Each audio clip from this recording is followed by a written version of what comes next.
श्री राम प्रभु के शरणा अनुरागी प्रिय देवियों सज्जनों, एक बार पूरे मन से बोलिए, भगवान के श्री चरणों में हाजिरी लगाइए, बोलिए जय श्री राम, जय जय श्री राम। जब यह जय श्री राम का नारा लगता है ना, तो हनुमान जी आकर के यहां बैठ जाते हैं।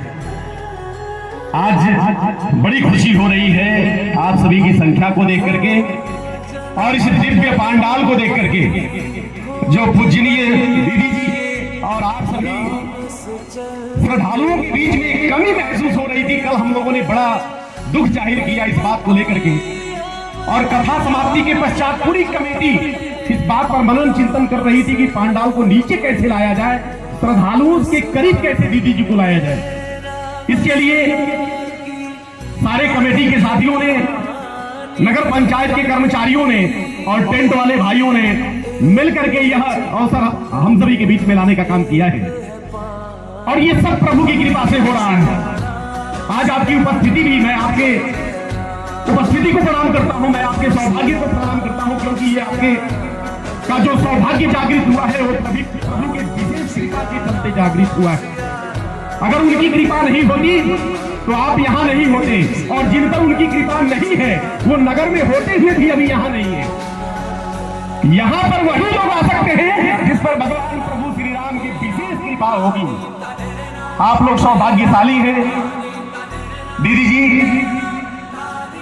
ये रानी पोखरा है, ऐतिहासिक रानी पोखरा, जो आज से महीनों पहले लबालब पानी से भरा हुआ था।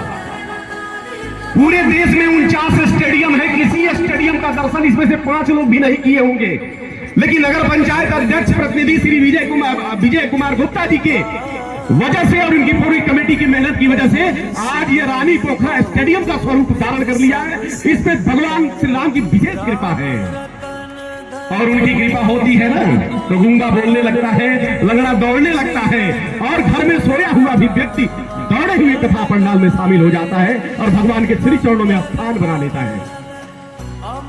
साथियों, कभी दरिया के अंदर भी समंदर जाग उठता है, कभी दरिया के अंदर भी समंदर जाग उठता है। मिले सम्मान हीरे को तो पत्थर जाग उठता है। तुम ही राघव, तुम ही कान्हा, तुम ही शंकर, तुम ही ब्रह्मा, तेरी मेहरबानी हो तो मुकद्दर जाग उठता है, तेरी मेहरबानी हो तो मुकद्दर जाग उठता है।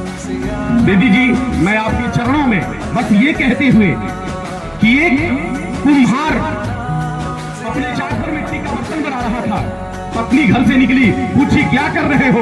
उसने कहा कि मिट्टी का बर्तन बना रहा हूं। पत्नी ने कहा कि मिट्टी के बर्तन में क्या बना रहे? उसने कहा कि चीलम बना रहा हूं। पत्नी ने कहा चीलम क्यों? उसने कहा कि आज समाज में चीलम की मांग बढ़ गई है, जितना अधिक बनेगा उतना अधिक बिकेगा, बहुत सारे पैसे आएंगे। पत्नी ने कहा कि अरे महोदय, चीलम बनाना तुम छोड़ो, आप गर्मी का मौसम आ रहा है, तुम सुराही क्यों नहीं बनाते? उसकी भी मांग बढ़ रही है, वो भी बिकेगी, बहुत सारे पैसे आएंगे। वो कुम्हार सोचने लगा कि यह दिव्य ज्ञान मेरे अंदर क्यों नहीं जागृत हुआ। फिर मिट्टी का लोना उठाया, चाक पे रखा, बर्तन बनाना शुरू किया। मिट्टी से आवाज आई कि भाई क्या बना रहे हो? उसने कहा कि अब सुराही बना रहा हूं। मिट्टी ने कहा अभी तो तुम चीलम बना रहे थे, अब सुराही क्यों? तो उसने कहा कि मेरा विचार बदल गया है।